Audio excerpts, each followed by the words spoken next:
Welcome to the deep dive, everyone. Today we're really going beyond the usual book review. We're taking a deep dive into Autobiography of a Yogi. Like we're extracting those golden nuggets straight from the source. Yeah, it's not your typical autobiography. You're going to find spiritual journeys, extraordinary saints, and even the story of how Kriya Yoga made its way to the West. We're working with excerpts from the book itself, so straight from Paramahansa Yogananda back in 1945. It's a long journey from his childhood in India to his mission in the West, and it's incredible how relevant it still feels today.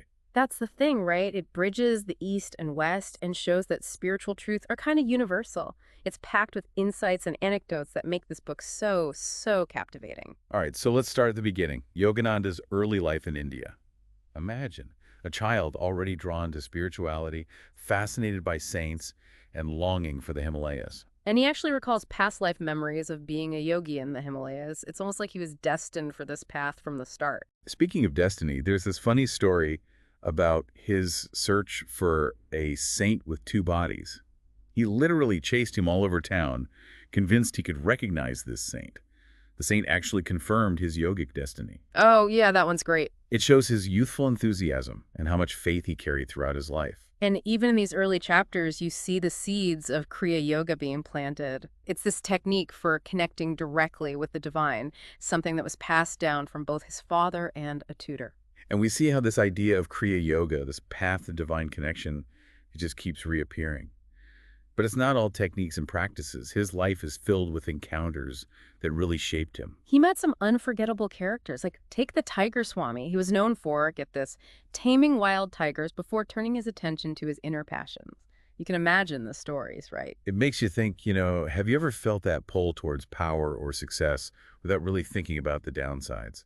The Tiger Swami's story really highlights that true strength comes from mastering yourself. For sure. And then you have Ganda Baba, the perfume saint, who could create scents out of thin air. I mean, can you imagine? Yogananda would have these deep philosophical debates with him, surrounded by these amazing smells. It's a wild mix, isn't it? This blend of spirituality and these almost like fantastical encounters. That's what makes this book unique. It's not just dry spiritual principles. It's filled with humor, real-life stories, personalities that just jump off the page. Okay, well, what about Master Mahasaya, this Christ-like saint who appeared at the exact moment Yogananda needed him? Talk about divine timing. Oh, and then there's the sleepless saint, Ram Gopal. His aura kept Yogananda awake all night. Each one of these stories, they might seem crazy, but they teach you about inner victory, the power of faith, and striving for genuine experience, not just rituals. You're right, these stories really stay with you. But there's one relationship that stands out as super important, his connection with his guru, Sri Yukteswar. Sri Yukteswar. He was strict but loving, known for his witty comments, and always knowing what Yogananda was thinking. It's like he could read his mind. He taught Yogananda discipline and wisdom, often through, playful teasing. A classic guru-disciple dynamic, which is a big theme in the book. It's like having a guide to help you through the complexities of the spiritual path. But his journey wasn't all about ancient wisdom and mystical stuff. He was also interested in where science and spirituality intersect.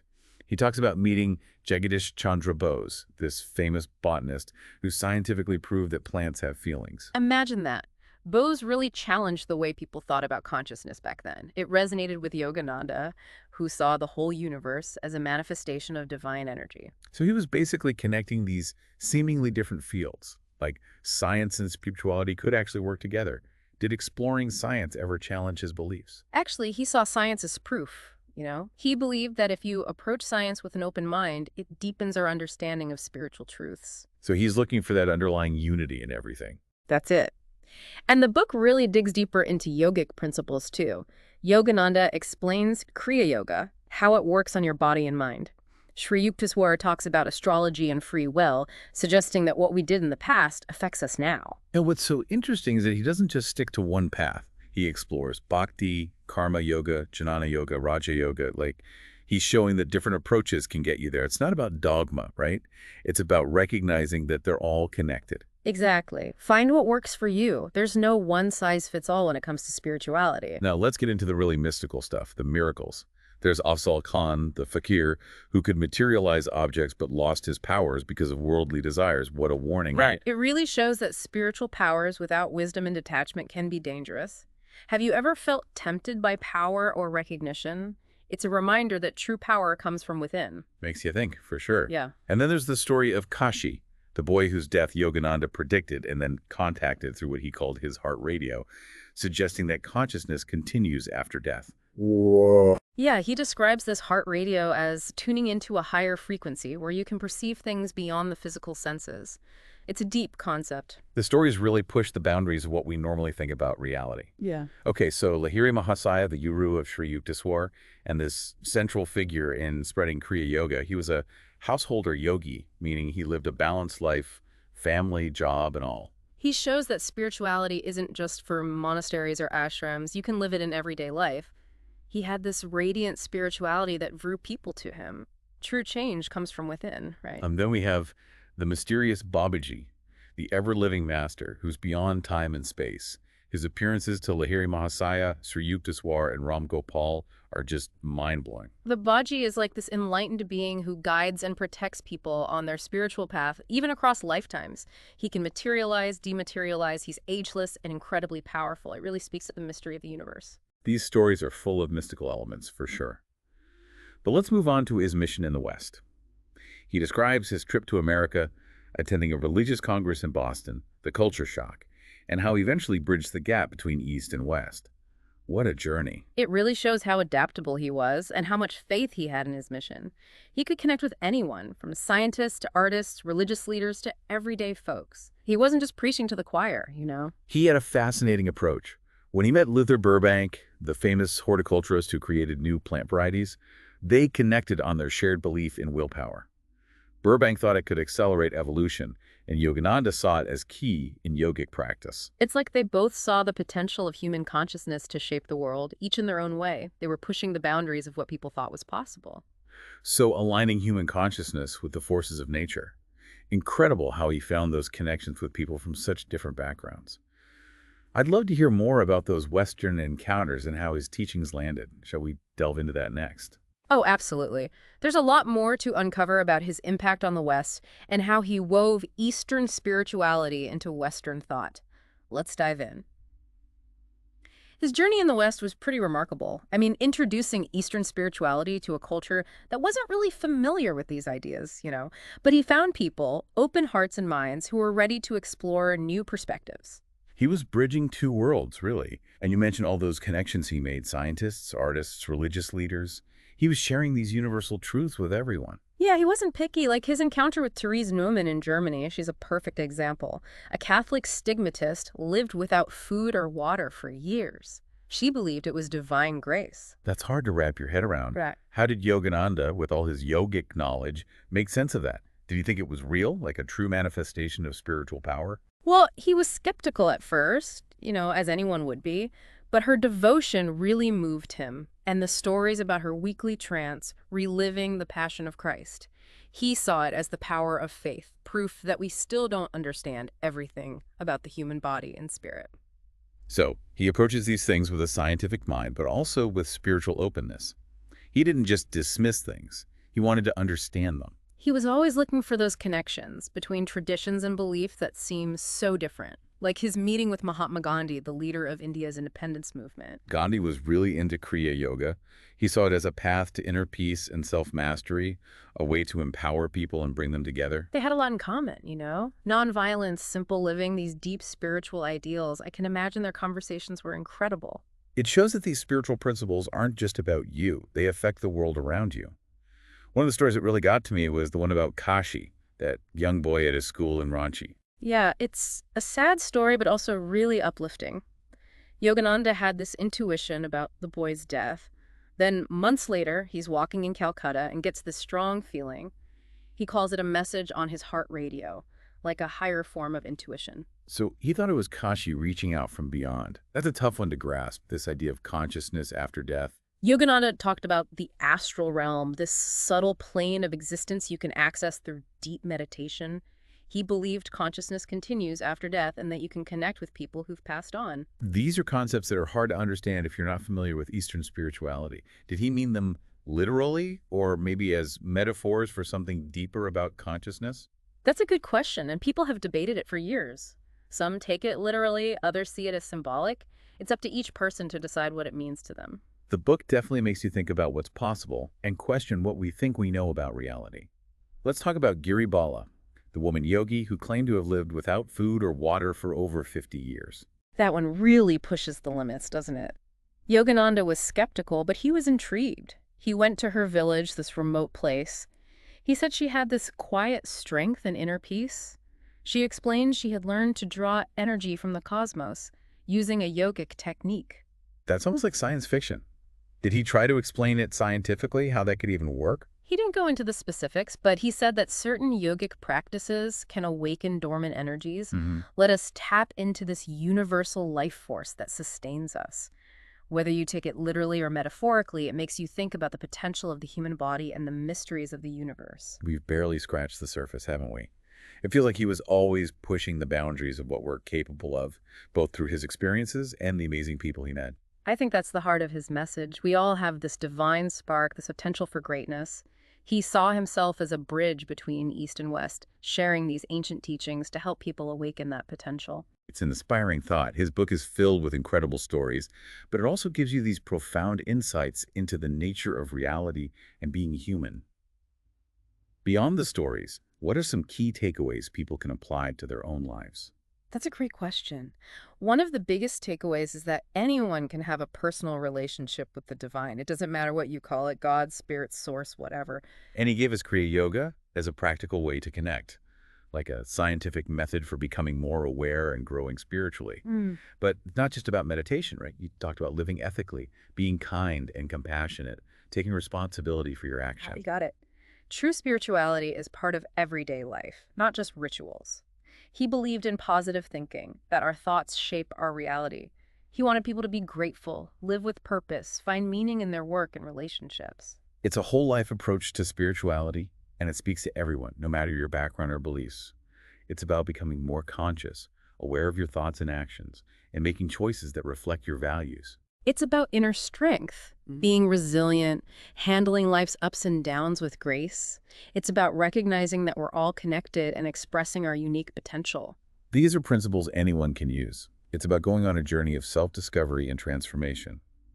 Speaking of journeys, there's this touching story, amidst all the mystical stuff, about a simple act of giving that stuck with me. You mean the story about Mr. E. E. Dickinson, the businessman who became one of his devoted students, and the silver cup? Exactly. Yeah. It's such a beautiful example of how powerful connection is, how even small gestures can mean so much. Dickinson was a practical guy, a bit skeptical, but he was touched by Yogananda's teachings. And there's that scene where Yogananda is playing Santa Claus at the Mount Washington ashram, giving gifts to his disciples. He gets to Dickinson and gives him this little package. Dickinson, he's expecting a book or something, and he's so moved when he opens it and sees this beautiful silver cup. It turns out Dickinson had wanted a cup like that for years, but never found one. And somehow, Yogananda knew and had it made for him. It's amazing. It's true giving, from the heart. It's not about how much it costs, but about the thought behind it. Even small acts of kindness can create so much joy. It's a beautiful story. It reminds us that Autobiography of a Yogi isn't just about amazing feats and mystical experiences. It's about those simple human moments that connect us to each other and to something bigger than ourselves. I agree. As we keep exploring his teachings, it's important to remember that these principles are meant to be lived, not just read. They're an invitation to go on our own journeys, to connect with the divine, and to live our best lives. Before we wrap up this part, what are your thoughts on the role of community in spiritual growth? He founded the Self-Realization Fellowship, an organization dedicated to sharing his teachings and creating a space for people to connect and support each other. Community is so important. It gives you a place to learn, practice, and support each other. You realize you're not alone on this path. We can all learn from each other, inspire each other, and help each other through the challenges and the joys of growing spiritually. It's like a network of like-minded people, all working towards the same goal. And it's a testament to how powerful his teachings are, how they continue to inspire people all over the world. Before we move on to the final part of our deep dive, anything else you'd like to highlight from this section of the book? I think we covered the most important stuff, but pay attention to how he weaves these personal stories with his spiritual insights. The stories help us understand what he's saying and see how to apply these principles to our own lives. That's a great point. It's not just about understanding it intellectually, it's about feeling it in your heart. And the stories help us do that. As we move on to the last part, remember that this is just the beginning. The journey goes on. Oh. As we wrap up our deep dive into Autobiography of Yogi, I keep thinking about this idea of universal truth. Like Yogananda was showing us that it doesn't matter what culture you're from, what religion you follow, spiritual truth is everywhere. He really lived that, didn't he? Moving between East and West, connecting with everyone, no matter their beliefs. It's like he saw past all the differences to that shared human need for meaning and connection. He was always drawing parallels, like between Hinduism, Christianity, Buddhism, Sufism, showing how they all connect. Oh yeah, like his visit with Rabindranath Tagore, that amazing Indian poet. Tagore was deeply spiritual and really resonated with Yogananda's message of love and divine realization. They both respected each other's traditions so much. So cool how he found those connections, bridging those worlds. There's this one story that shows this perfectly. Yogananda meets this group of swamis. They've been living in a Himalayan cave for years, totally dedicated to their practices. They're devout Hindus, convinced theirs is the only true path. I bet they were surprised when Yogananda, so humble and open-minded, starts sharing the teachings of Christ with them. He wasn't trying to convert them or anything. He just wanted to show them how much their spiritual goals aligned. He even told them a story about a group of Christian hermits who lived this simple life of prayer in their own secluded cave. Oh, what happened? Well, these hermits had been so isolated, they forgot the formal prayers they learned as kids. So they go down the mountain to see a bishop, hoping he can remind them of the prayers. It's like they needed someone to tell them they were doing it right. Exactly. But the bishop, he sees their pure devotion and realizes it's more powerful than any memorized prayer. He tells them, just keep living with that inner connection to God. That's such a beautiful message. True spirituality isn't about rituals or dogma. It's about that inner connection, that direct experience. And that's what Yogananda was getting at. He used this story to show that spiritual longing is universal. True devotion goes beyond any one religion or belief system. It's like he's saying the path to the divine is all about self-discovery, surrender, and love. You got it. He challenges us to see past the labels and recognize that shared spirituality that unites us all, especially important today when we're so divided by so many things. Absolutely. Autobiography of a Yogi gives us a way forward, a way to create more harmony and understanding. We're all connected, despite our differences. We have to remember that truth is everywhere if we just open our eyes to it. As we wrap up our deep dive, what speaks to you the most from Autobiography of a Yogi? What stories or teachings have stayed with you? And how can we as individuals use these principles to bring more understanding, compassion, and unity to our communities and the world? Well, it's a huge question, It's about cultivating that inner connection, expressing kindness and compassion, and recognizing our shared humanity. It's a lifelong journey, and I hope our deep dive has given you something to think about. It really has. It's been a fascinating exploration, and we hope it's inspired you to explore Yogananda's teachings and see what resonates with you. Thank you for joining us on this deep dive into Autobiography of a Yogi. We've learned so much, and we hope you have too.